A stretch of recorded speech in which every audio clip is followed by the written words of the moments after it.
Good morning, ladies and gentlemen. We are going to have the graduate seminar and led by Professor Dr. Colin. And Professor Colin is no stranger to us. He's visited us before, and now he's back again. Just for your information, he's the professor from including the UNESCO chair and senior fellow, research fellow at the University of Oxford. And he has been an international education consultant for many years and for many countries. So we have a great pleasure in today sharing with him the knowledge that he has in trying to discuss issues about the future supply and demand of higher education in Asia and areas of specialization that are in demand, comparison of Asian quality framework with those of UK and AeU. And incidentally, from his CV, I noticed that Professor Prof is the champion for One Europe, Single Europe education, and probably he's able to share with us his experience on credit portability, recognition, and accreditation for quality assurance. Right, yeah. Okay, now I do not have a PowerPoint presentation for this session. I went to a conference at Georgetown University, Washington, D.C. not long ago about a totally different topic concerning education in the Arab world. And the chairman, when I arrived, all of us had a PowerPoint, and the chairman said, and we couldn't see any apparatus like this, and the chairman said, this 3-day conference has no PowerPoint because I want you to listen to what the speakers say and not just gaze at the screen. So, but that is not the reason I don't have it. The main reason is that this is not a subject in which I am a specialist. I have to say that straight away.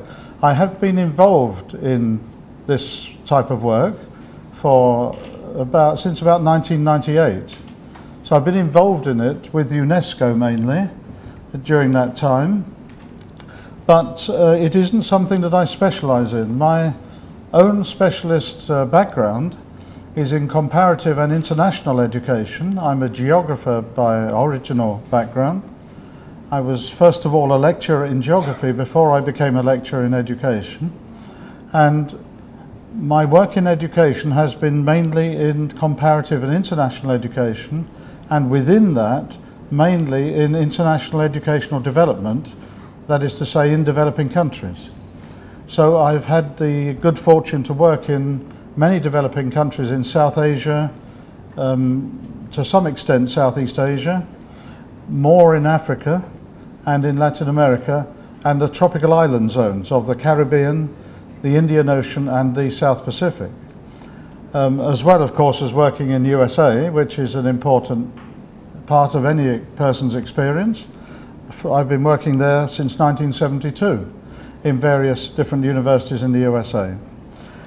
Now, as far as this topic is concerned, I will begin with a little bit of general background, but then move on to the Asian situation and end up with the Western situation.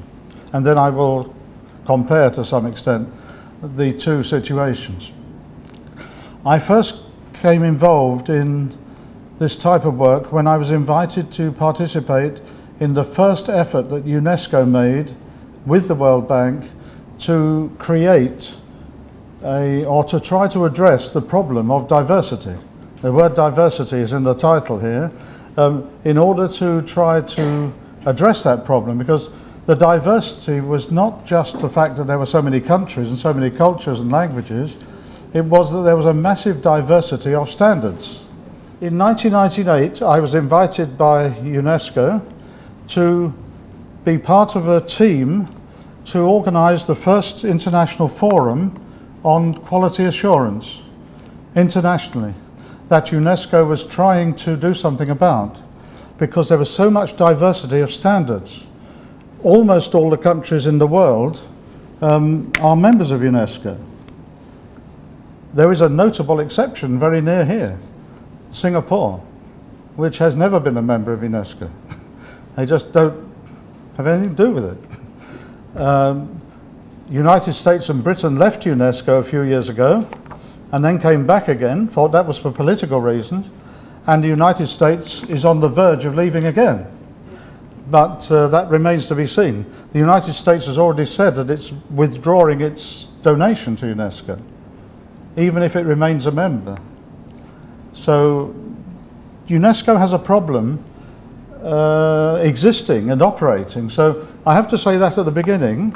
Part of the problem is due to UNESCO's own fault, because it is so politically oriented organisation, and politics is going to come into this discussion a lot, and partly because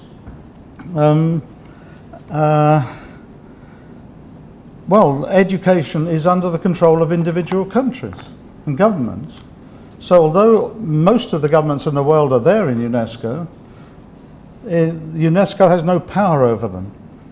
So what UNESCO can do, however, is to indicate through efforts like the forum that I mentioned in 1998, which was the first of a whole succession of forums, roughly every 4 years, in which I've been involved, where I have tried to move towards some internationally recognizable standard for different levels of degrees.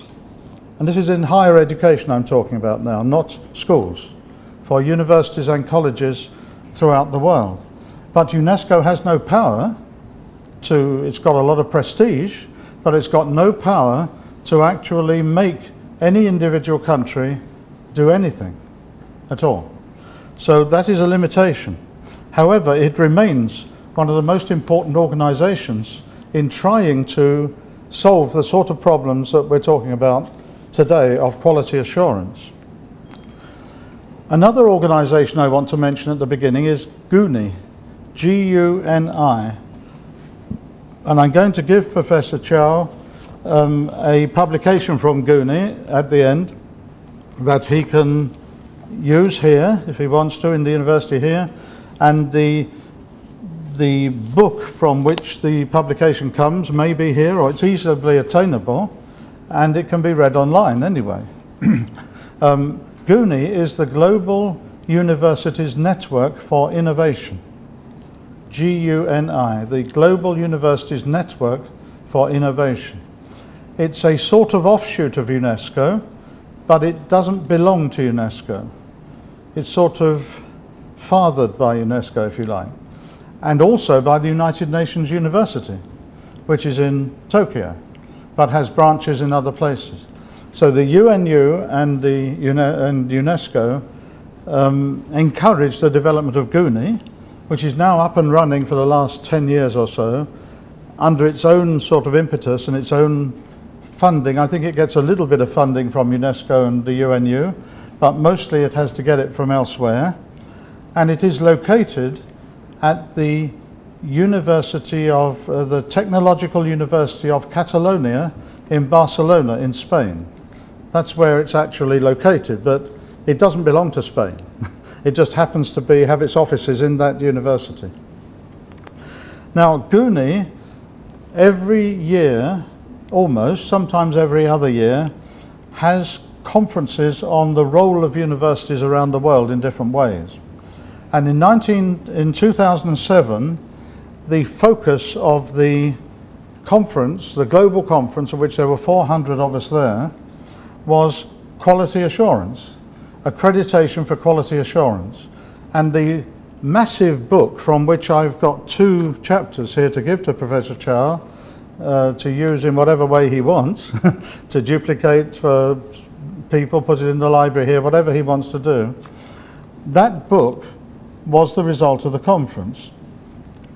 And I was one of the keynote speakers and the consultants invited to deal with that conference.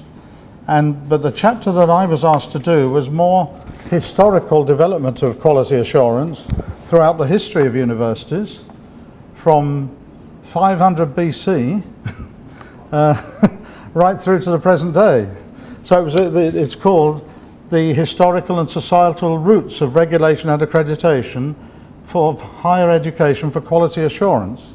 Now you might think, well, I'm not going to read that, even if he leaves it here, because it's historical. Now, I do bring it right up to date. I mean, it starts with those early things, but the main points of its making all the way through is that quality assurance and accreditation is primarily a political issue. And it's not in the hands of educationists and universities. The reason it's there right at the very beginning, all those thousands of years ago, right through to the present day, is that powerful organizations want to control universities. You know, because universities also have independence in their being. You know, that's why they're there, the independent. So there's a battle between the independent tradition of the university as an idea of an independent thinking organization and the political powers of any particular place who want to control it, because politicians don't like having in their country something that's not entirely under their control. And so there's this sort of battle all the time, and that's true of here in Malaysia as well as any other country. I don't know Malaysia very well, but I wouldn't mind betting, you know, 1 million ringgits that it's the same here, that the politicians tried to control the universities in various ways. And so what I'm trying to say right at the beginning, that the idea of quality assurance and accreditation is not a pure idea that is trying to attain some very good aim of having very high quality work. Now, it's included in that, that is part of it, true. But the other part is that it goes on under the influence of the political powers who may be there in any other country. And in the early stages of Europe, of course, I talked about 500 BC, well that was in India, it wasn't even in Europe, the first universities. But it comes right the way through to the present day, but there were no real nations of any consequence with secure national boundaries in Europe or anywhere else really until about 1750. So we're talking about the last roughly 300 years or so, where nations have had real grip on what goes on in education.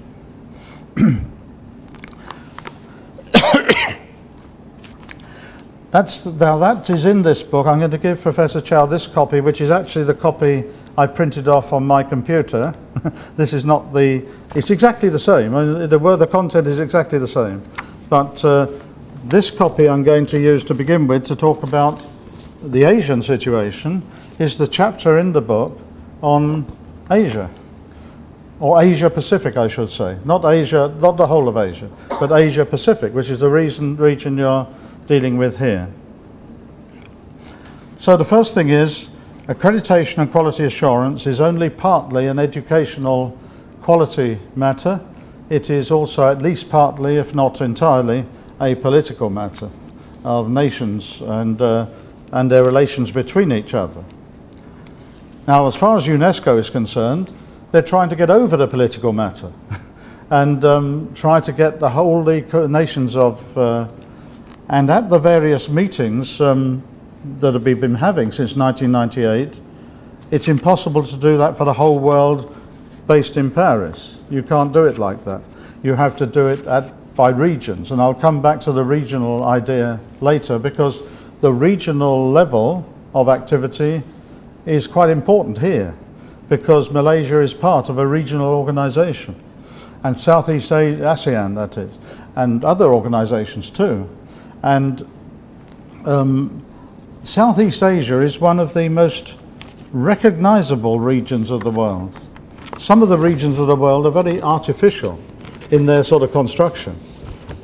Nobody quite knows what the Middle East is, for example. People get mixed up between the Middle East and the Arab world, for example. And yet there are quite a few countries in the Middle East that are not part of the Arab world. One notable one is Israel, which is very much not part of the Arab world. And Turkey is not the Arab world, neither is Iran, but they are in the Middle East. So Southeast Asia is easy to define. It's a very obvious region of the countries that you know yourself exist. Now I'm going to turn now to this other chapter in the book by somebody called Anthony Stella, who's actually a woman, not a man, who I know and who was in this same conference from which this came. She is Indian, but she was asked to do the chapter on accreditation of higher education in the Asia-Pacific region.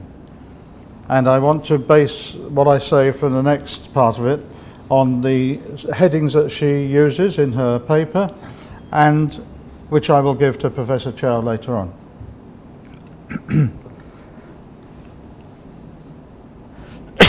Excuse me. I'm going to read first of all the abstract here. It's quite a brief abstract to the paper. Quality assurance in higher education has become one of the prime concerns for both the developed and developing countries of the Asia-Pacific region. In most of the countries of the region, external quality assurance is of relatively recent origin. That is, somebody outside your own country having some say on the quality control within your own country. In these initiatives, the term quality assurance is used to denote different practices, and the responsibility of quality assurance is exercised through many modes. But these modes essentially fall under one of three basic approaches: accreditation, assessment, and academic audit. So already we get quality control breaking down into those three things: accreditation, assessment, and academic audit.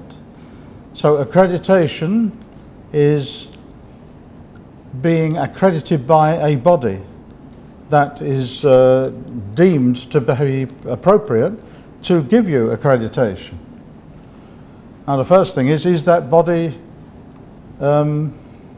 appropriate to give you accreditation? In other words, even to be a university, the accreditation to be a university. I'll come back to that a bit in the Western side, but just to mention briefly, I mean, it's very difficult to say in Britain, if somebody from another country says, who gave your university the power to award degrees? In other words, who trusts you to operate at a certain quality? So it's a matter of quality assurance, having an accreditation. Who actually says that you can be a university in Britain? When I went to university, there were 27 universities. Now there are 135 in Britain. And they all have the same accreditation that allows them to be a university. And that is the Queen, which sounds a bit silly. The Queen is not an educationist, never went to university herself, never even went to school herself, because she was schooled by private tutors and in French. Never did an education in English either, because that's what the upper classes used to do in those days. But she is the head of state. So somebody that we don't really know much about tells the Queen it's okay to sign a royal charter for the university of something. So she just signs the thing that's put in front of her. But officially, she, as the head of state, is the accrediting person. And this sort of people who advise on it are a sort of mysterious body of people that nobody knows nothing about. So it's very strange. But I'll come back to the Western situation later, because that's a really odd situation we have in Britain. So going on to this introductory thing, there are also variations mainly to serve the unique national context. The issue of quality assurance cross-border education, which I know we were talking about on the way here, exports and imports, is still in the initial stages of development. If you get a university teaching electronically, as you do, in another country, then it's not just an educational matter. It's a matter of products being traded, and it gets involved with GATT, you know, the International Agreement on Trade for other commodities, you know. So education has become a commodity, like shipping iron ore from Australia to China. So if you've got a branch in Australia, it's no different from the Australians shipping iron ore to China, or Malaysia shipping palm oil to England. It's a commodity. So education has become a commodity. So the quality assurance issue then widens beyond academic considerations to considerations of pricing. and whether the pricing is fair, and whether the financial agreements are in accordance with GATT regulations. In other words, United Nations regulations or international trade regulation. So it's a very complicated issue. As the quality assurance systems develop, the attitude towards quality assurance changes, resulting in debates on many critical issues of quality assurance and so on. So that's the introductory thing. This writer very sensibly points out right at the beginning, this is not just an educational issue of standards, it's an issue of politics and economics as well. So it's a very complex thing. So she goes on then to talk about accreditation in the region, meaning the Asia Pacific region, and the quality assurance developments. And she has a table here of when the quality assurance body,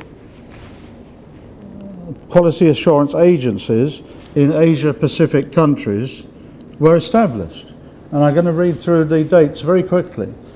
I won't give the name of the organisation because that's going to take too long. But the main quality assurance organisation in the countries listed here was started, according to this, very good authority, in the years that I'm going to state. Australia, 2000. They didn't have one until 2000. Cambodia, 2003. So they've got a very highly developed country, only 3 years ahead of a very less developed country. Hong Kong, 1993. They were ahead of the game there. Right? India, 1996, although a bit of a beginning in 1994. Indonesia, 1994, they're quite hot off the blocks as well. Japan, 1947. Well, now we know why that was, because of the American occupation of Japan. And the United States is the home of quality assurance, so that is why that was. Korea, 1982. Malaysia, 2006.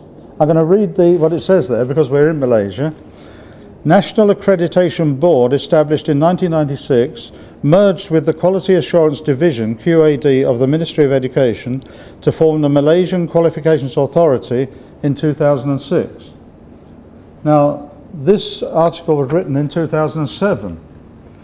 So it could be that something has happened that I don't know about between 2007 and today, where things may have changed here. So a new body might have been established. Maldives, 2000. Mongolia, 1998, quite early on there. Probably under US influence as well through the UN. New Zealand, 1994. Pakistan, 2002. People's Republic of China, 2000. The Philippines, 1957, American occupation again. And then their own sort of independent one in 1989. Sri Lanka, 2005. Thailand, 2000. Vietnam, 2003. So that is when this article, which is probably accurate at least in 2007, says that the quality assurance bodies of the countries of the region, the main countries of the region, were established. There are, of course, many other countries that are not mentioned there, particularly small Pacific Island countries, and that's impossible to get across all of those. So the region, we know from that the region has very recent bodies of accreditation and quality assurance set up in these various countries. But that is not particularly surprising because, as I say, it wasn't until 1998 that UNESCO started picking this up and trying to deal with the differences of levels and standards in different countries of the world. What are the main sort of common core elements of these systems in the Asia-Pacific region? One is evaluation based on predetermined transparent criteria. So in some places, some body, maybe this body I mentioned, lays down a certain standard, and then they test what actually happens in each individual country or each individual institution against that standard. But they have invented that standard. Now, until recently, that's how the university ranking system operated. They gave 100% to Harvard on the assumption that it was the best one, and everybody else was something below that, 98, 97 or whatever. This year, for the first time ever, they have had to abandon that because Harvard is not the best one. Caltech in California is reckoned to be the best in the international university ranking. Now, I won't get too much into rankings, however, but they are part of quality assurance. You know, in a way, they are. They're not the official quality assurance organization, but the fact that they exist means that they are taken into account when people think about quality assurance. I mean, they are one of the worst organized arrangements of ranking you could possibly think of. I mean, the International University League tables are appallingly inaccurate. However, they're there, and the politicians pay attention to them. And the governments of countries like Malaysia, they say to their universities, you've got to get up there, you know, into the top 100 or whatever. The governments think it's important.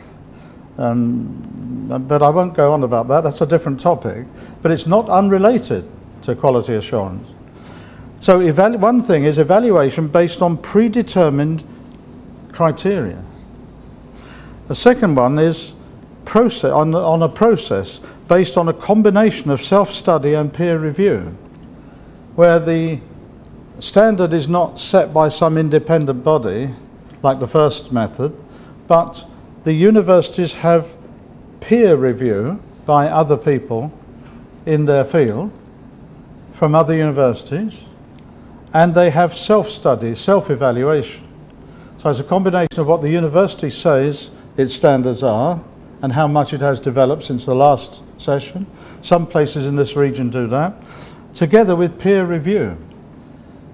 Now, when I said just now that university rankings is probably the worst form of ranking that you can possibly imagine, peer review is incredibly unreliable.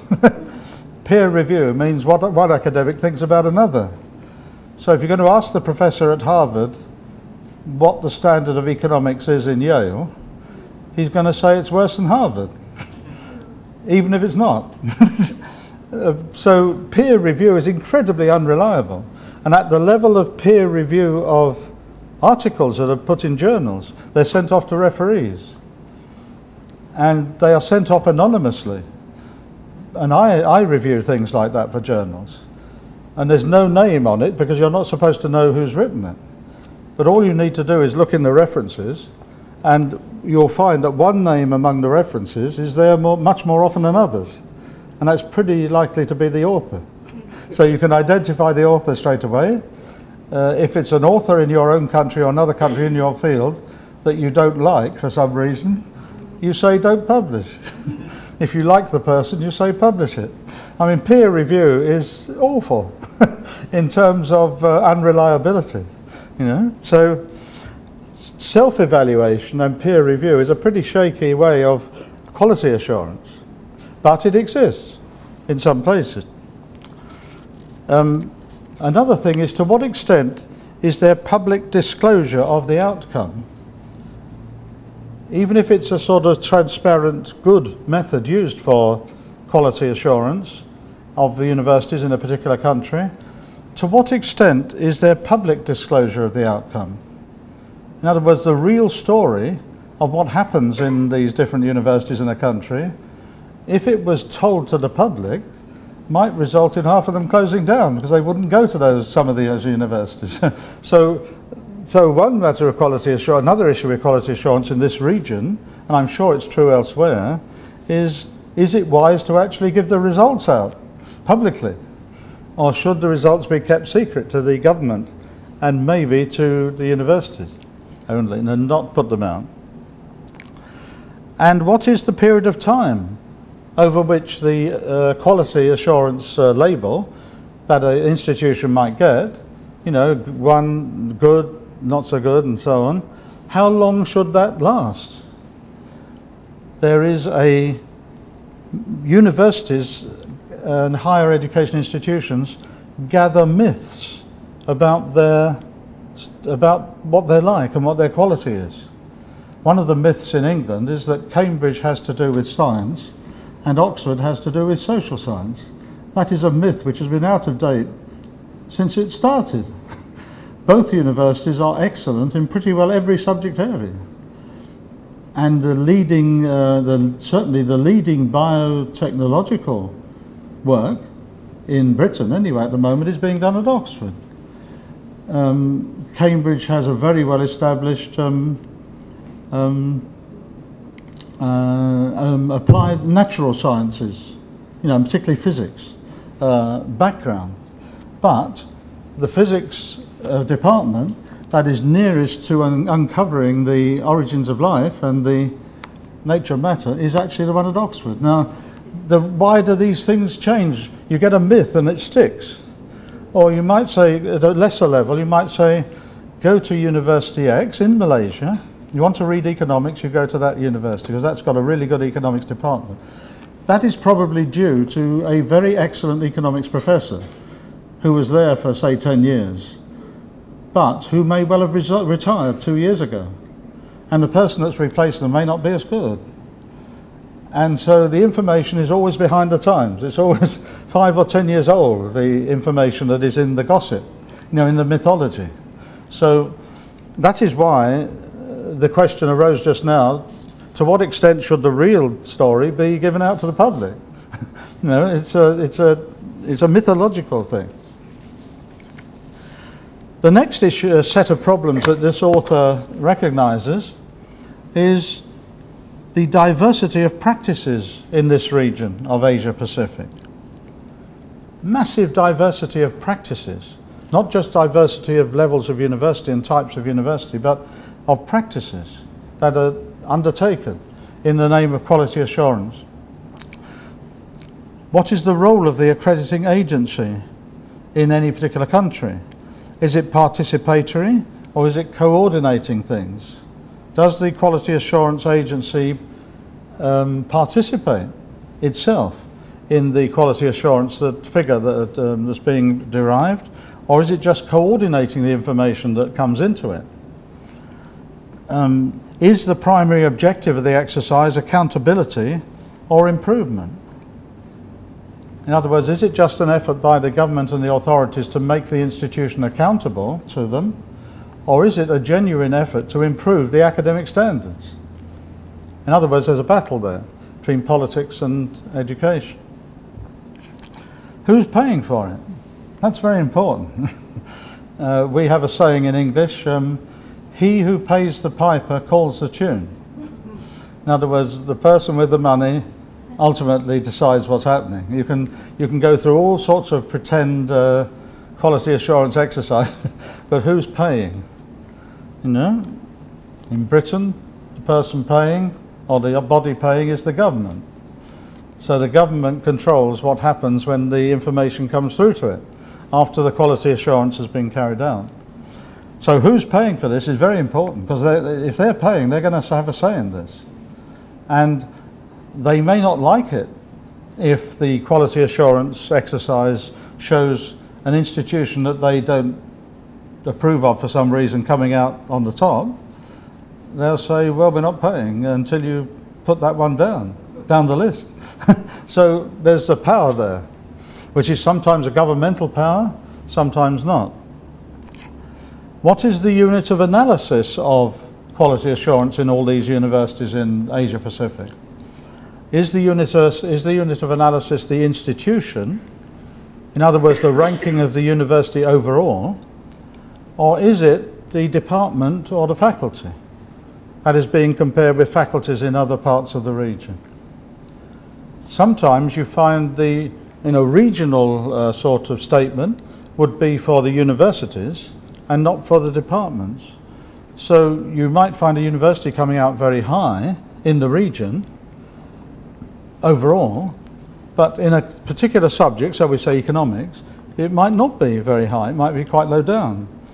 And then you find people say, well, I'll go there to read economics, but they're not going to the best place to read economics because it's been masked by the information coming out at the university level of the university's accreditation overall, and not the level of individual departments.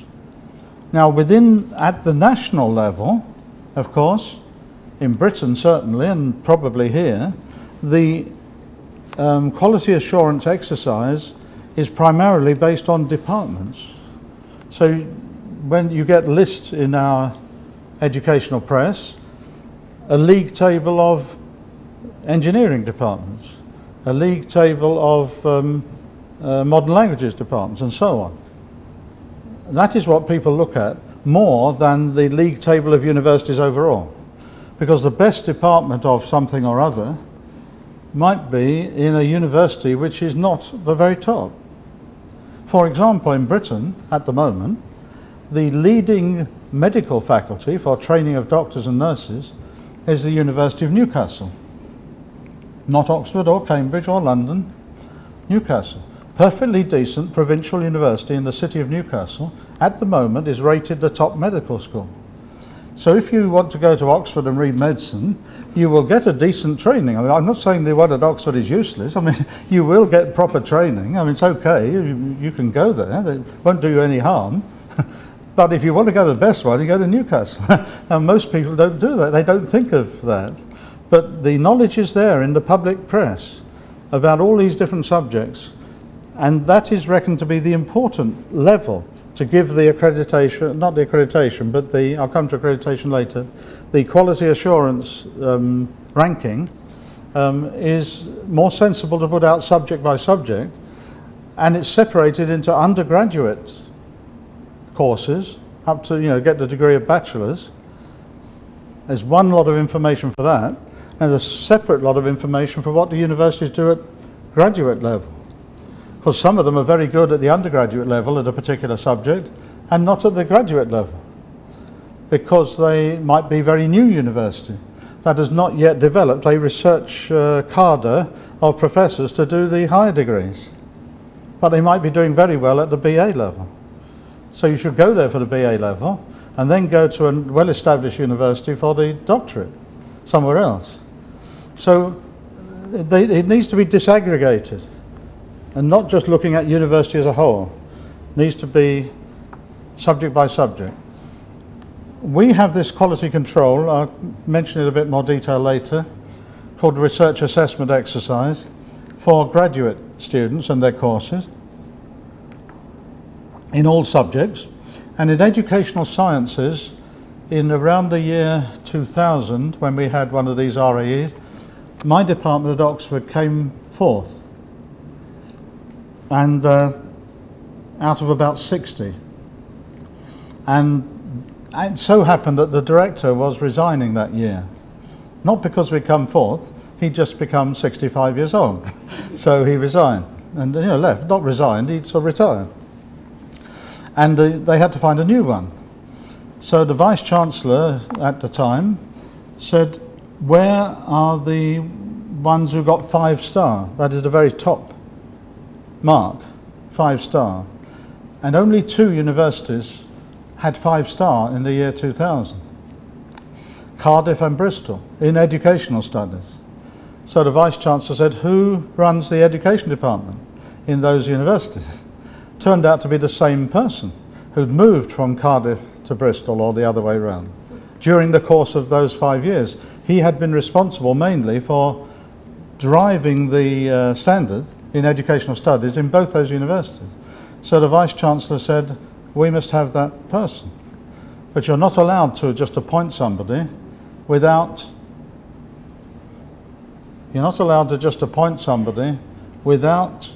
advertising the job. So we advertised the job, but only interviewed this one man. I think there was one other person was interviewed in order to keep the thing legal, but this other person was not a serious contender. And so the man who made Cardiff and Bristol #1 came to us. And then 5 years later there was another one of these quality assurance exercises, and we came top. Now, did we come top because that man had this ability? Yes, because he was willing to go through all of the bureaucracy and committees and all that non-academic activity, basically to give up his own academic career for 5 years in order to drive us up to the top. That's one part of the story. The other part of the story is that he, by pure chance, happened to be on the panel that decided who came where. And another professor from our department was also on that panel. So it was a panel of 10 people, 2 of which came from our department. And did that have any effect on us coming first? Well, of course it did. Those 2 people couldn't vote on our score. They had to leave the room while the other 8 decided what we would have. But the other 8 knew that our people were going to vote on their things. So we'll put Oxford first, and then they will vote for us as well. So, I mean, the whole thing of this quality assurance is, I wouldn't call it sort of illegal or sort of corrupt, but it's sort of semi-corrupt. In all countries, it's the same thing, that it's very difficult to do. So, but the main thing there was, it is done by departments, which I think is important, and not just done with university overall, with no information about the different department rankings in the country. How is it reported to the public?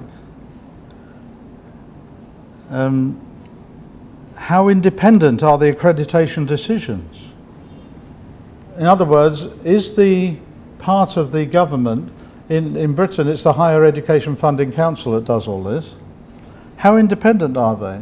They are supposedly an independent body, but they are chosen, the members of it are chosen by the government of the day. So they're not really, how much role do the higher education institutions, the universities, how much role do they have in how they are accredited and how they are assessed and the quality assurance? Now, I'm reading this list, I'm giving examples from UK, but the list is the list that the lady who's written that article gives for this region. And that's not surprising, because exactly the same situations would arise here in the various countries as arise in the Western world. What is the impact of accreditation in the region is the next part of her article.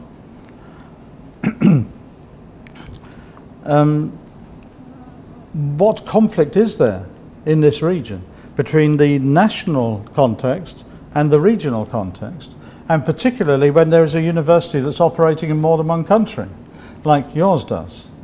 So you've got a regional context where regional bodies may be involved, but you've also got the national context of each member state in the area. So the international comparability, and I've put a note here for me to read this bit out verbatim, the international comparability issue. How do you deal with that? Developments in ICT, she says, new modes of educational delivery across national borders, which means what you do in AeU, and the increasing diversification of higher education providers and their qualifications have contributed to this trend of trying to get comparability, that is. Traditional ways of understanding education providers, education delivery and education qualifications have become obsolete. So the whole operation of a university like this means that the way of looking at things just within a nation becomes totally old-fashioned, and she says obsolete, meaning totally useless. The geographical jurisdiction that governs many higher education and quality assurance arrangements is irrelevant to many new providers, like this university, who rely more on online delivery of courses that they themselves can provide across borders. More and more cases of low-quality educational providers are developing. And this is not AeU. AeU, I know AeU a little bit. This is not a low-quality provider. I know this not only from being here before, but from talking to people in other countries where AeU operates.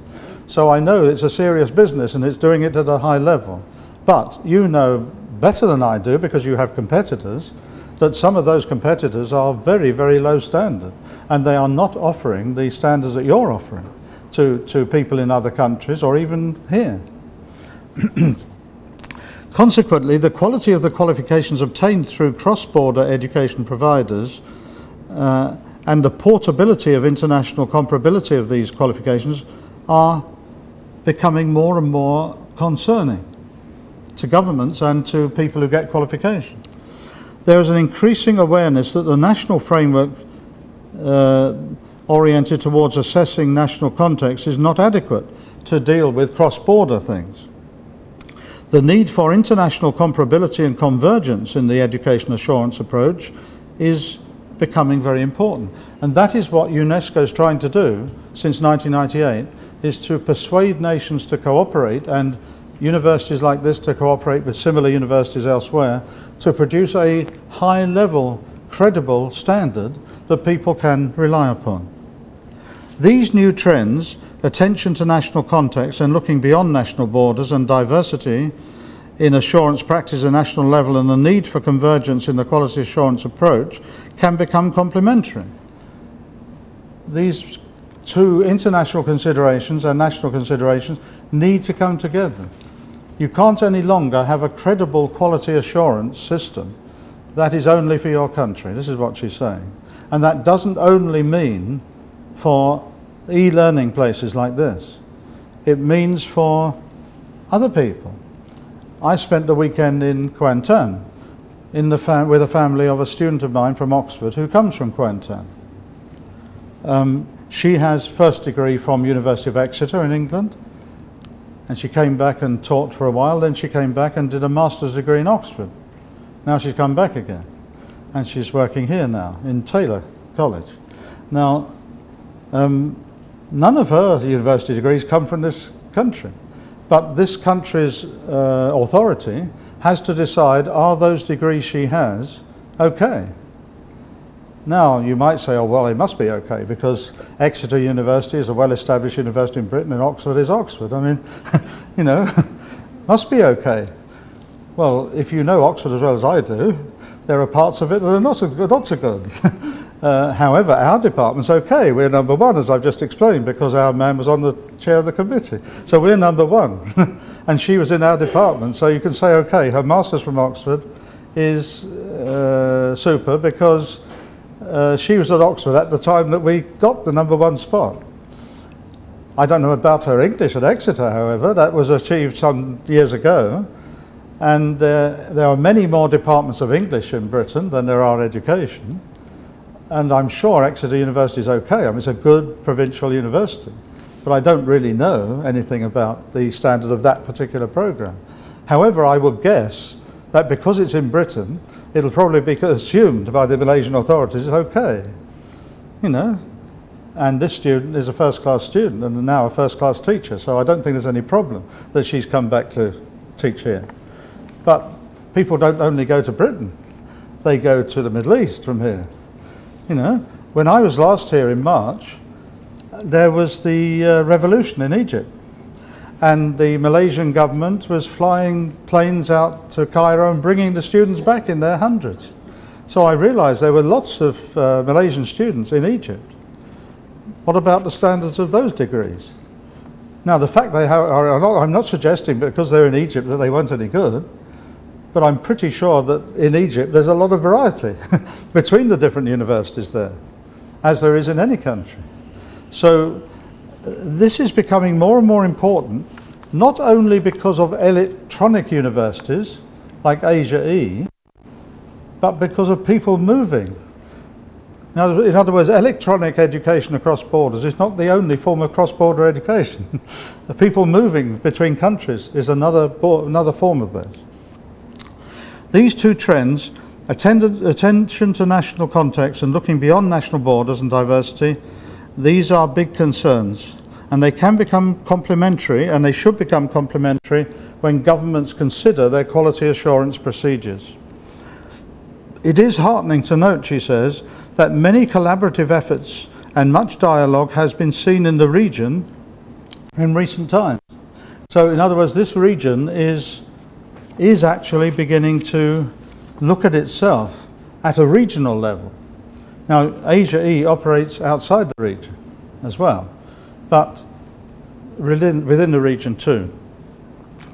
So cooperation for national development is very important. And in the article, which I won't read out details anymore, but she says the the fact that organizations in the region exist, such as ASEAN, of course, and AUN, Asian University Network, AUAP, CEAMEO,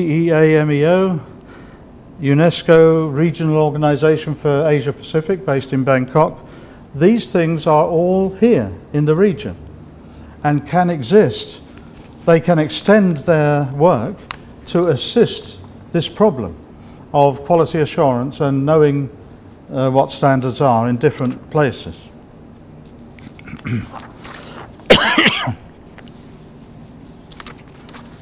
So, more issues. Higher education institutions are becoming international. Well, we more or less dealt with that. The advantages of cross-border higher education, we dealt with that. It's very, very advantageous, but very important that it's controlled.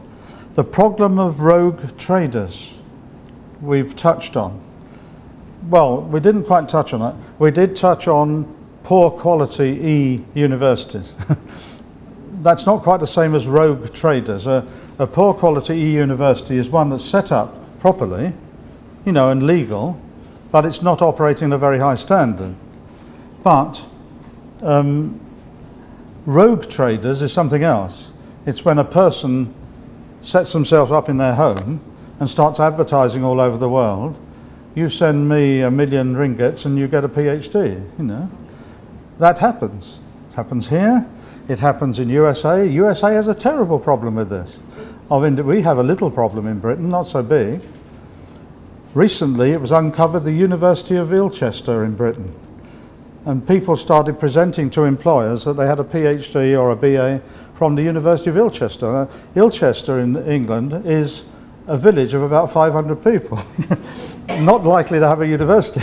So they began to look into this, and it turned out it was just one man who, with his computer in his house, sending internationally, you can get this UK degree from the University of Ilchester, you send me £1,000.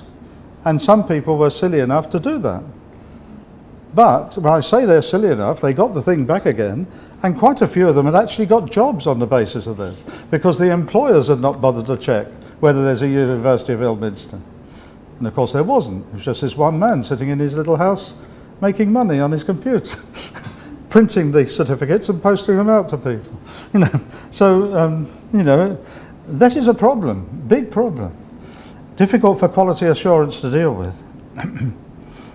And it brings the genuine e-providers into disrepute, you know, because when people discover things like that, they think, well, we mustn't do anything electronically, you know, across countries, because it's a bit risky.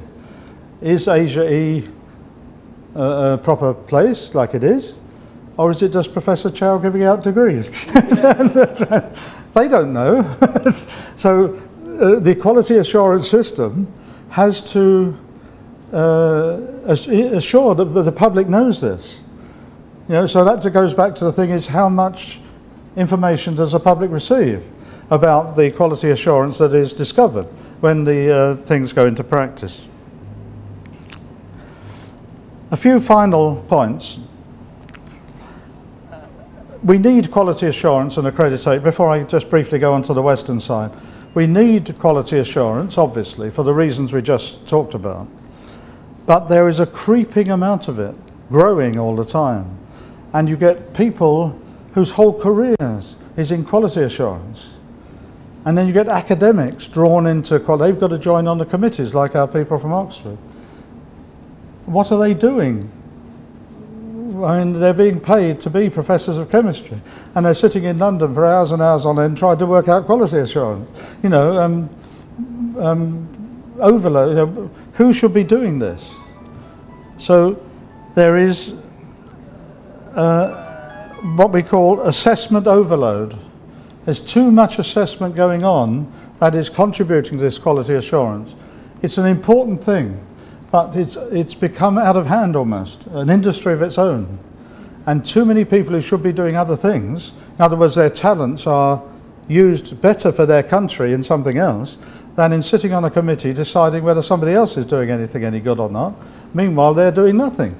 except criticise other people. So I mean, and if you put the poor people on the committees, that's no good either. You've got to put the really good people on the committees who have the high standards, and then they're lost to their university for a year or something while they're on some committee.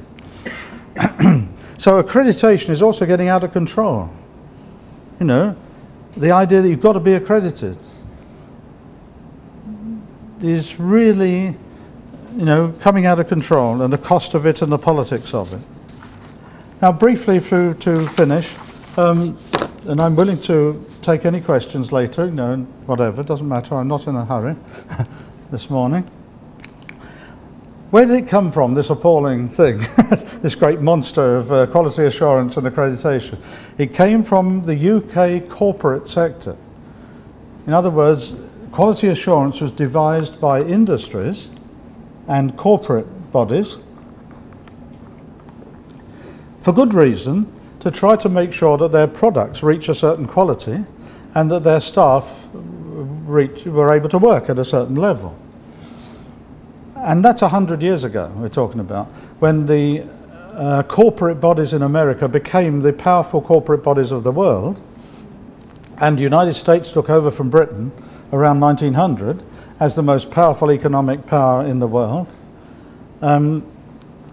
Any chance of Britain catching up with that was ended by the First World War, which totally bankrupted Britain. And it just about got going again. It got bankrupted again, the Second World War, and had to be bailed out by the USA. So that's a different story. But it explains why this is all coming from the USA. From about just before 1900 onwards, the USA has been the big force. What will happen in the coming century is another matter. Maybe all the quality assurance bigwigs will be from Beijing. I don't know. Maybe they come from Delhi. And, you know, some new emerging sort of group. But anyway, at the moment, it's the American model that sort of sticks there, and which is affecting every country in the world in terms of accreditation and quality assurance. When the United States, as a young country in the 19th century, was developing, most of the universities were founded in the 19th century and early 20th century. They brought in this idea of accreditation under the influence of the business sector. And they set up boards like the Midwest Accreditation Board.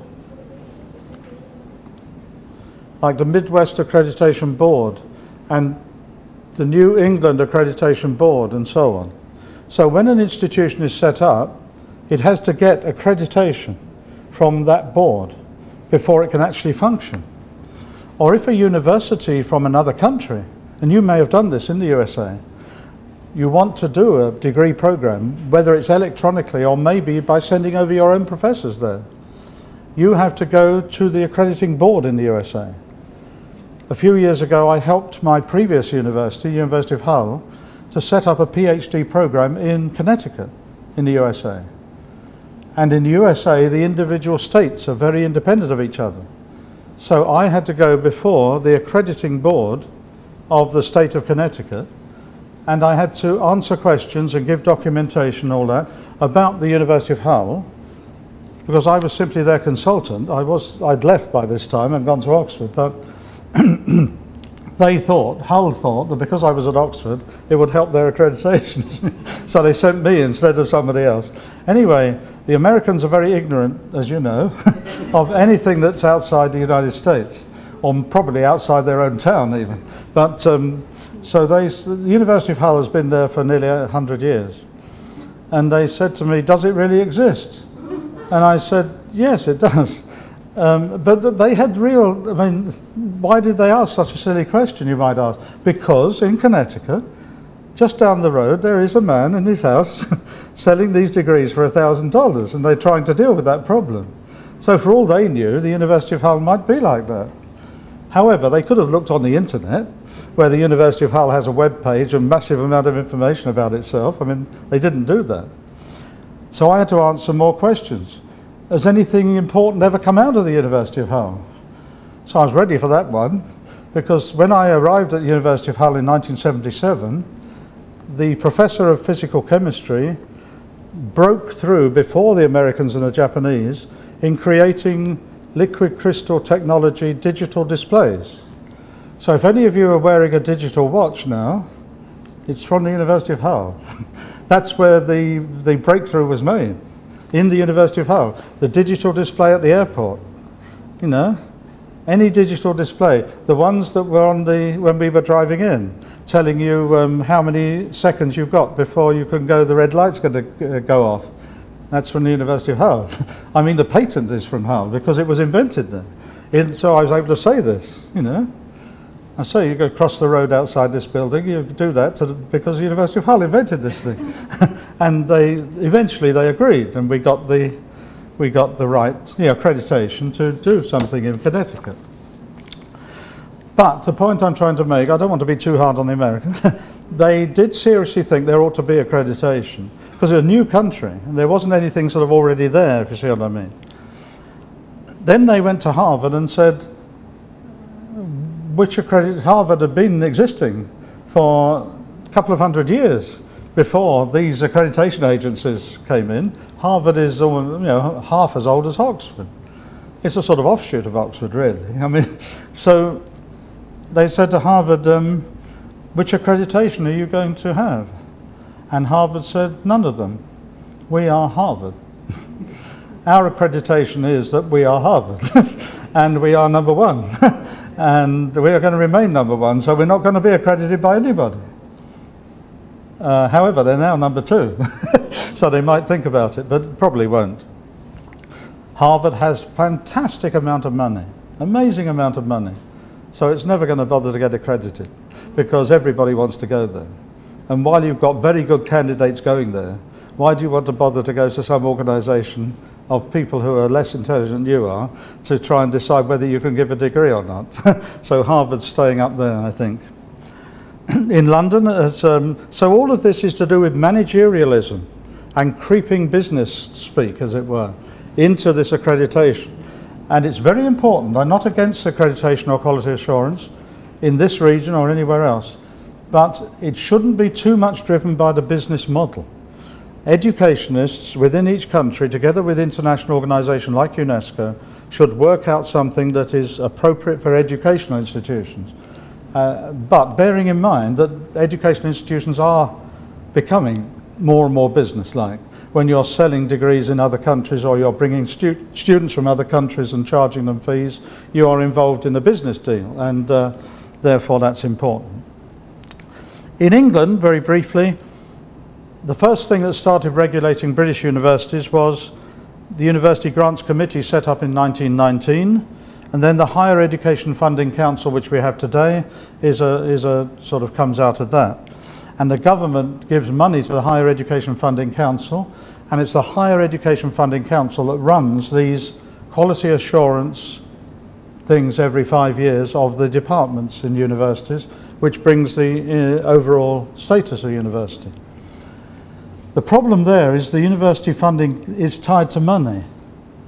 So if your rating goes up in any particular department after 5 years, you get more money. And if your rating goes down, you get less money. This means the ones who need the money are getting even less. And the ones who don't need the money are getting even more money. You know, so what is happening is a bigger divide between the higher ranking universities and the lower ranking universities because of the way this system works. I'm just looking at any other. How do universities react to an accreditation decision? Well, Oxford University can't tolerate anything that is not at the highest level. And to get a level 5 is a disgrace because 5-star exists above 5. Now, if you've got a level 5 in most other universities in Britain, that's very good, but not in Oxford because almost all of them have got 5-star. So the geography department in year 2000 got a 4 actually. And so what did the university do? Did it close it down? No, it gave it millions of pounds more money, appointed several senior professors from other places, and the next time it got a 5-star. So the University of Oxford overall had received a lot of money because it was up the top there. So it was able to support any department that was struggling a bit. Why did the Oxford Geography department go down a bit? Probably because a very good professor retired, as I mentioned earlier. You know. What we also do in Britain is independent inspection, voluntarily. So in most universities in Britain, like in Oxford, there will be a committee of professors, about 10 people, who do not come from your department. They come from a whole range of subjects. And once a year they come and inspect your department. So you get the view of people who are not experts in your subject area. And you have to explain to them what you're doing.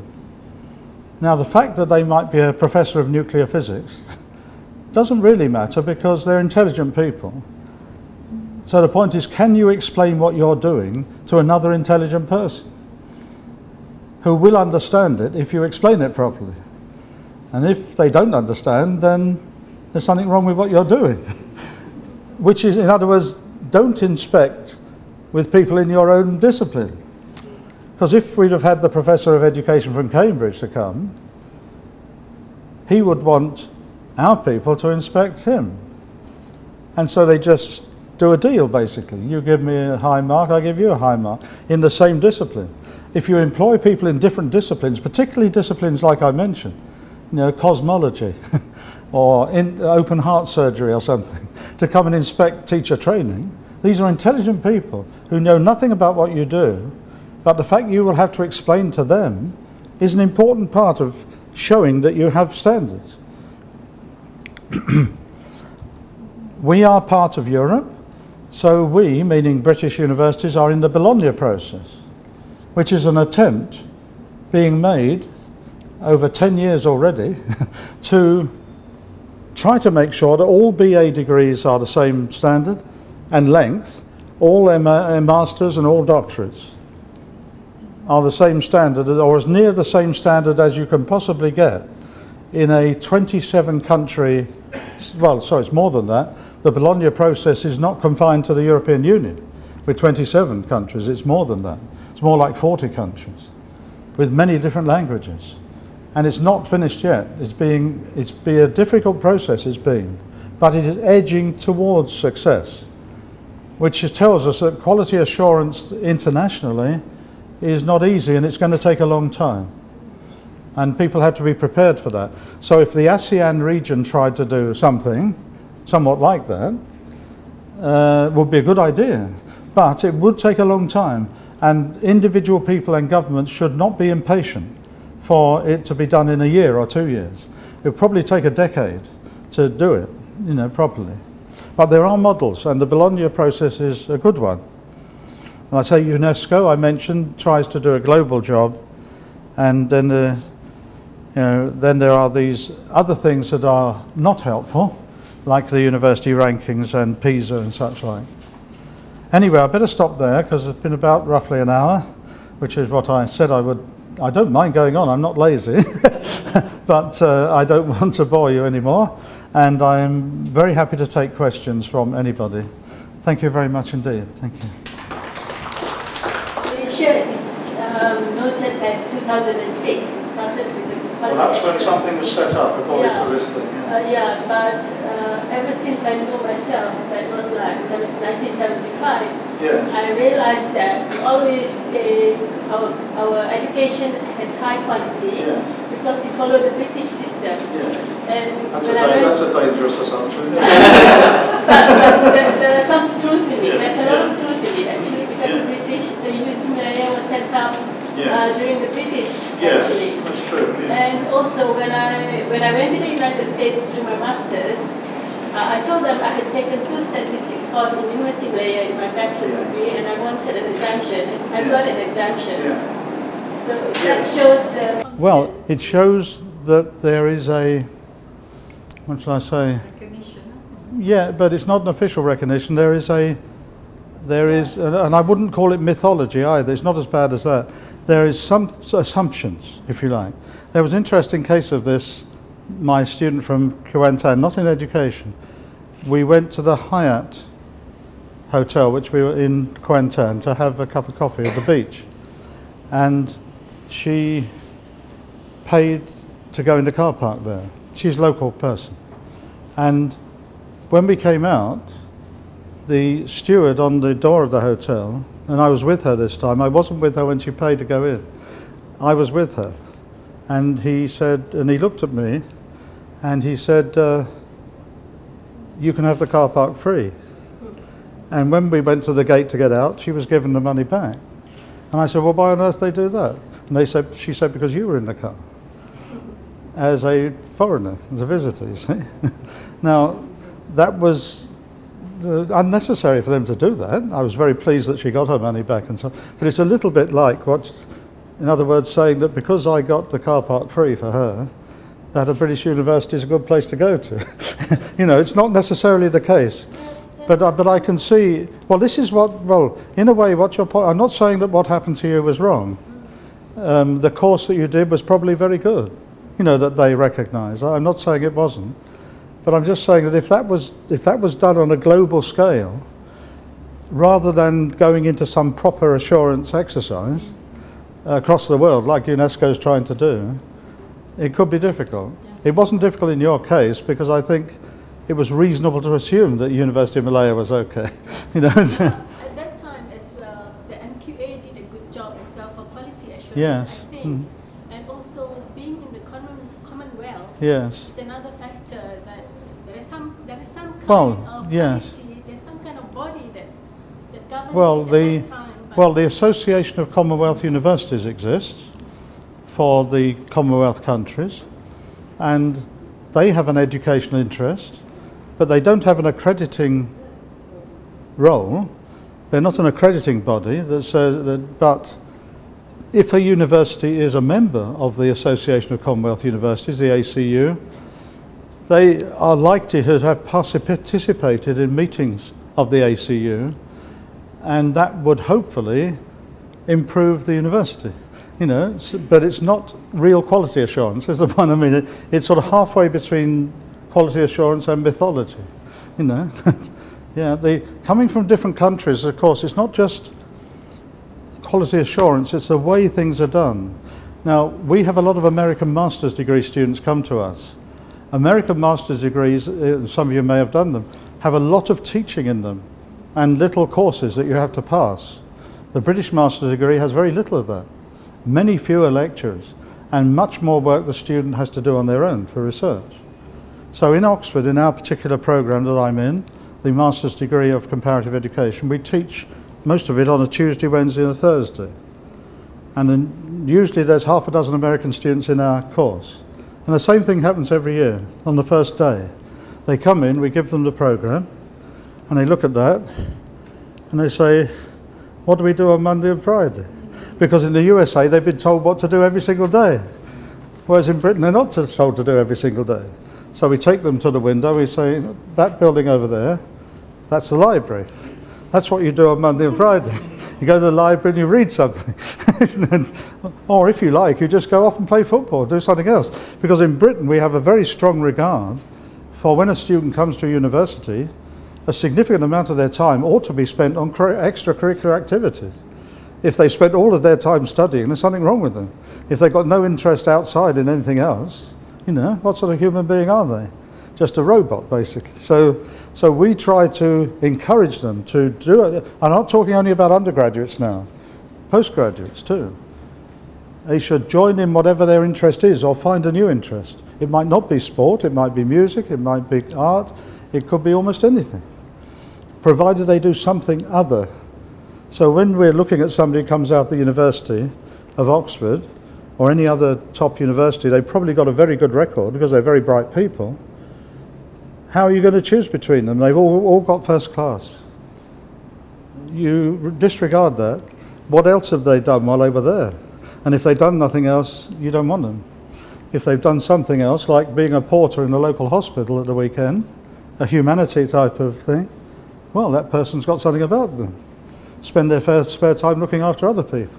You know, so we don't want to be tied down only to academic things. You know, there's other things too. Any other questions anyone has or comments? To add to what this Association of Commonwealth Universities, yeah. I think it is used to a certain certain extent to mention Yeah. quality or to ensure that there's some quality. Because when I was in University Malaysia, whenever we wanted to appoint an external examiner, I was in the geography department. Yes. Oh yes, good. Yes. And fellow geographer. We used to look at the Commonwealth University's book to see who are the experts in the Yes, yeah. departments in Right, British yes, universities, yeah. Australian universities. Yes, And right, from there yeah. we identify who Well, I think that's a useful way of identifying external- people who would know the right things to examine, say, a thesis. However, when quality assurance is applied to the examination of PhD theses, you need something a bit more than that. I'm going to examine his soon. After this morning, he might ask for a different exam. But the point I'm making is that when you've got a student who you want to get examined, you should do what you've mentioned, particularly if there aren't anybody locally, or the rule is you've got to have somebody from another country. But you should also ask around people who know that person, is this person of the right sort of personality to examine a PhD?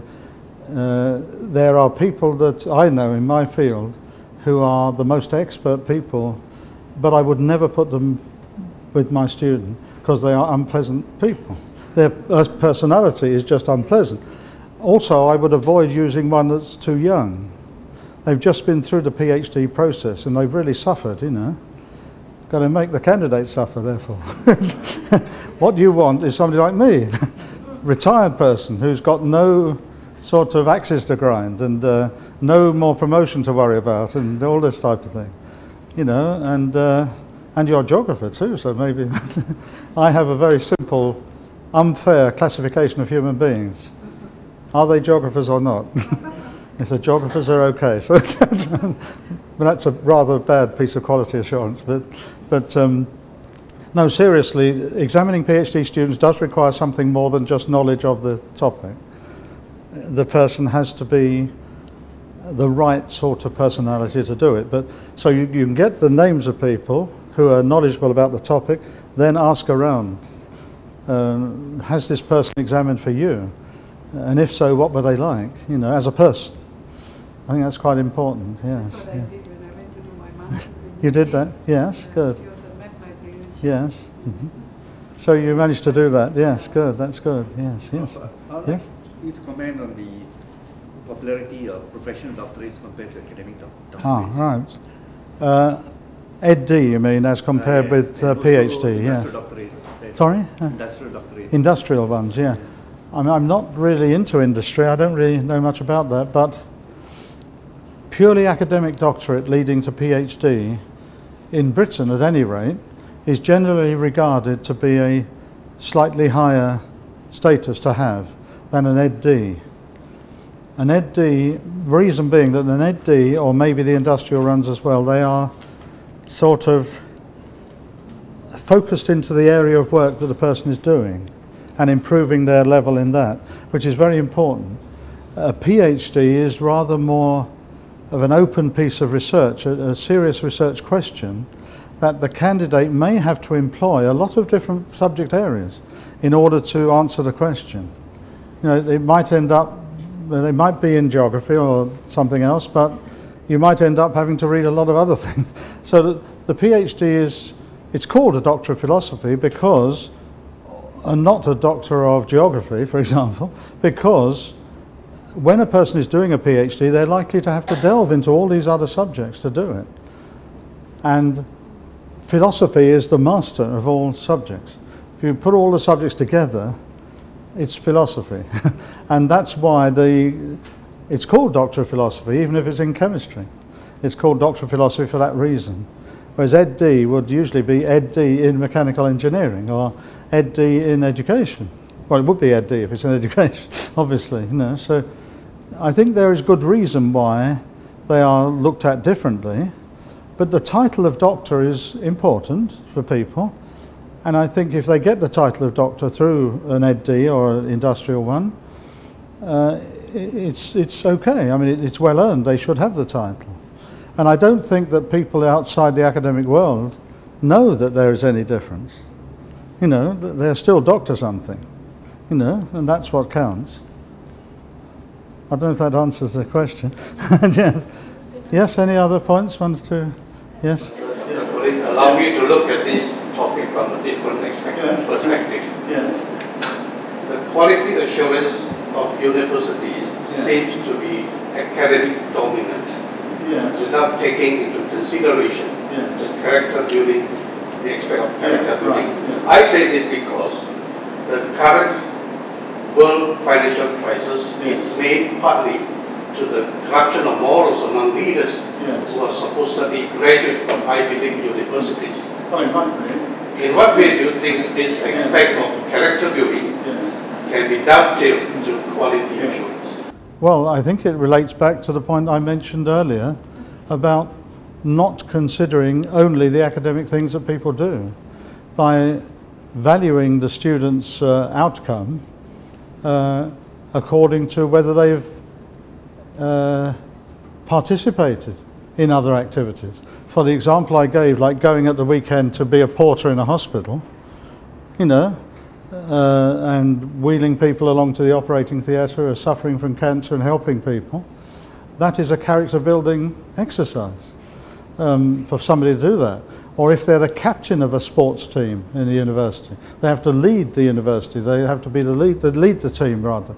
So there may be, but the problem is that that is how I would assess, and how we do assess in Britain, individual outputs of the university.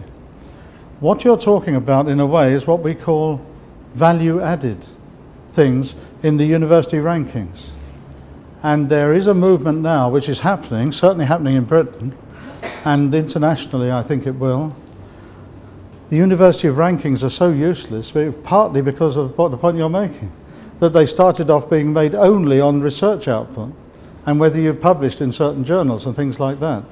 Now in the British internal rankings, value added are coming in with the sort of things I'm talking about. Also, when you're assessing the university, we are always above Cambridge in the British rankings because value added is taken into account, and Oxford spends twice as much on the library books per head of undergraduate students than Cambridge does.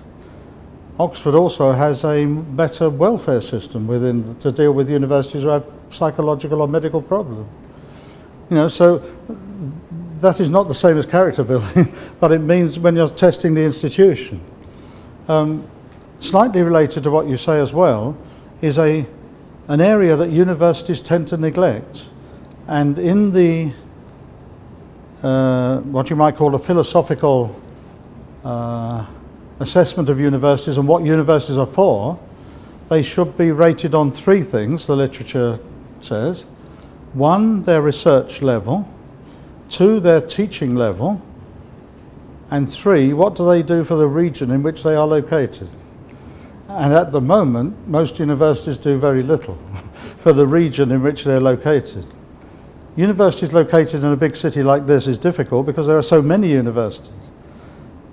Plus the fact that yours is electronic university and at a distance, but a lot of your students are probably local as well. So a university is supposed not to be isolated from its community or the town or city in which it resides, mainly. And if a student goes to a university where, and I can think of some of the newer universities in Britain, I have a Oxford graduate of 4 years ago, master's, who's now gone to Cambridge and has just finished a doctorate there. And she's been appointed straight away to a university lectureship. Although she was a school teacher, so she's now about 32 years old, so she's not that young. She's a British-born West Indian. She's got a lectureship in the University of Northampton, which is one of the newer universities of Britain. Now, a new university like that, it's only been in existence about 10 years, cannot compete with the research laboratories. Oxford's got research laboratories in all the sciences, which have been built up financially over hundreds of years, and particularly over the last 100 years. Now, a new university just doesn't have the funding to compete like that. So what the University of Northampton has done is doing some research in areas where it doesn't need extra money, like in the humanities and the social sciences, not doing higher degrees in science because it doesn't have the money for the equipment, but it is taking a lot of interest in its locality. And it's won the award for the best university in Britain of the 135 for looking after things in its own region. It's sponsored a number of further education colleges to help people who didn't do so well at school to catch up and come into the university, for example. It's used a bit of its money to sponsor that the government was not providing and the local authority wasn't providing. It's also, it's not very far from the Formula One motor racing circuit. Last week I was out at AeU, which is a training place for higher education, doing some work for the ministry. And every day I went past the Formula One Sepang circuit. Now we have a circuit like that in Britain called Silverstone, which is not far from the university I'm talking about. So what that university has done, it's got together with the Formula One teams, like McLaren and Red Bull, is it? And things like that.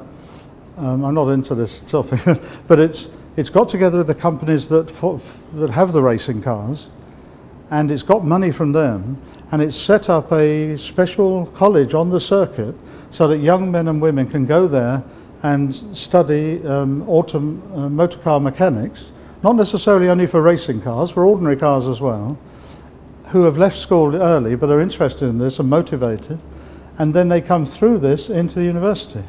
So that's looking after your region and creating employment in the region. So it doesn't quite answer your question because I'm talking about the university, but what I'm talking about is the university having something extra, if you see what I mean. And as far as the individual concerned, having something extra as a graduate, I'm not quite sure how you do that. However, in the British League tables, we do have categories that are something like you're talking about. How employable are the graduates of your university? Do employers like the graduates from your university? The University of Hull that I used to work for before I went to Oxford 20 years ago is a good, solid provincial university. Out of the 135, it ranks about 40. So it's quite well up the list, but it's nowhere near Oxford and Cambridge. However, it's always been in the top 10 for the employability of its graduates. So that, in a way, that comes towards what you're saying. There must be something going on at Hull University in the way they're taught and the way they're looked after, that the people want them when they come out to work for them. There's also a happiness index, which is the happiest university, and students vote on that. Now, and that is a little bit more subjective. I mean, a happy university might be one where they're not asked to do any work at all. So I think that's a little bit less useful than the other one I've just mentioned, the employability one. So gradually, the way universities are looked at is broadening in Britain to include non-academic areas that you're thinking about. How it could be done internationally is another matter, because in Britain, education is thought of in the way I've just suggested. A school teacher is expected to be, as they say, in loco parentis, like a parent, not just a teacher. Should help the child generally to the people in their custody. In France, it's totally different. A school teacher in France has no such responsibility. They just come there and they teach and they go away again. And there are other people employed by French schools to look after problems that the children might have. So it's all different in different countries, So Britain has this, England, because there's 4 different systems. England has a bit of a tradition of going in the direction you're talking about, with the character building and the wider education, which isn't true of necessarily other places. So when you're receiving a student from somewhere in Britain, they probably, depends on their personality, they've probably had a richer experience in the university than in some other countries. But how to know the other countries? Britain isn't the only country where such things happen. And how you would get the knowledge you know, to know about this undercover sort of cultural thing in all the countries of the world. Very difficult. The only thing you could do getting towards it is to sign up for a program in comparative and international education and come to Oxford and do the masters. Not that you're all too experienced for that, but you could urge some younger people to come, like the young girl in Kuantan, come and join us. That's right. Any other points? Yes? Yes. Thank you, sir. My question borders on the accreditation for quality assurance, how it affects ranking of university. I actually agree with you that ranking of university to some extent is political, because over time I've been able to personally investigate and discover that most of these ranking are not quite true. But what should be the focus of the government or educational policy makers in the country? What they should do? Take for instance, in Malaysia presently, most of the universities want to be the top 100, like the University of Malaya here, and the recent ranking from QS shows that the school was ranked 167. But when Times Higher Education came out with its own ranking about a month ago, the school was not even among the top 400. Yeah. Now, they made an advert recently. I printed it out on the web 2 weeks ago. They said, rank among the top 200 universities in the world. QS World University Ranking 2011-2012. But when Times Higher Education came, the school is not even among the 400. Now, employer they focus on this. Is a school among the top universities in the world? Even parents, when they are looking for admission for their children, they are looking at this. But I was in Kenya last year. I was at a university called Stramo University. I was there for 1 month. Then when Times Higher Education came out with ranking, this school was ranked above the University of Nairobi, that has been in existence for more than 40 years. And this school was just in existence for just about 6 years. And this University of Stramo University has only produced 1 PhD holder. Fortunately, the supervisor came from the University of Nairobi. Could I start answering the questions? You've already asked about 10 questions. The Stramo University was even ranked above the University of Nairobi. So the same thing happened over the world. The final point you've made is, just because the University of Nairobi has been there for a longer time, doesn't mean it's automatically the best university for every single subject that exists. And a newer university that comes in with a new department might do something better. That's not impossible. I can give an example of that. The University of Hull, when I was there, between 1977 and 1992, did not have a medical school. About 10 years ago, it acquired a medical school.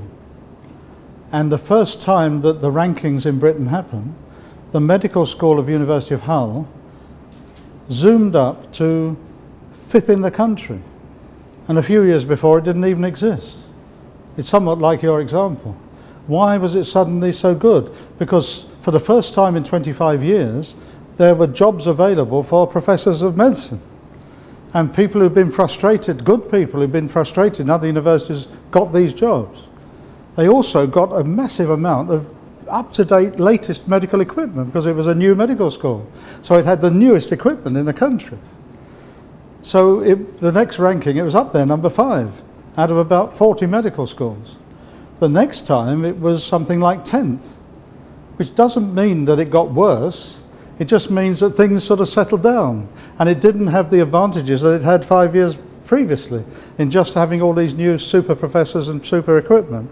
So things are very complicated, and what one mustn't do is base it on the historical image of a university. As I've said, Oxford is regarded very well internationally, but there are, and I'm not going to mention what they are, there are bits of Oxford that aren't very good at all. But I'm supposed to be loyal to Oxford, so I'm not going to say what they are. But every university, however ancient or however recent, has very good bits and very bad bits. And that's why the things should be done departmentally, and not the university as a whole. Shouldn't be the main thing when people are deciding where to go. It's the department quality that is important, very important. Prof, Yeah, yes, sir. we are just about 3.5 years old. Yes, well, that's very recent. Yes, yes. Well, Give us a shortcut. well, I mean, this university would not be in competition with Oxford at all, because it wouldn't be sensible to compare. I'm not saying that the work isn't good here. That's not what I'm saying. Oxford has no e-learning at all. Well, it has e-learning within it. I mean, the students inside it are getting learning on the internet and all the rest of it, so that e-learning is going on. We have an MSc in e-learning to train people to come and work in places like this. So e-learning is going on there, and we accept it and all the rest of it, but nothing, Oxford University doesn't do anything outside Oxford. It doesn't even accept part-time students, only full-time students. So it has a certain type of university which can afford to do that, because so many people want to go in Oxford, they don't need to look anywhere else. They all come there. Also, as far as a university looking after its town is concerned, there is a newer university in Oxford called Oxford Brookes, which is also a very good university actually, but it's only 30 years old. And because Oxford University has taken no notice of Oxford City over 800 years, Oxford Brookes takes a lot of interest in Oxford. And so Oxford University say, great, Oxford Brookes is looking after the town, we can just carry on as we have done. So it all depends on your context and where you are and so on. It's very difficult to say. I would say that if there's anything that Oxford has that's of use to this university, it would be the Oxford Institute for E-Learning, which is part of the university. Yeah, and if you look up the Oxford, I'm not talking now about the MSc in e-learning that I mentioned just now, which is okay, there's nothing wrong with that, but the university has in the central administration, attached to the central administration, because e-learning is so important, it has an Oxford Institute for E-Learning, I think that's what it's called. If you look up the Oxford University website, you'll be able to find it, somewhere on the website, and you can see what it does. Now, whether it does, now I'm pretty sure one of the things it does is to receive experts in e-learning from other countries who might get a sabbatical, you know, and they could go to Oxford for a term or a year to work with the people in Oxford.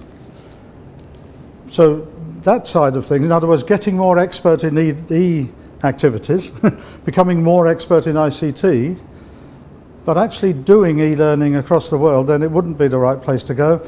If you want to do that, you should go to the Open University, which is near Oxford anyway.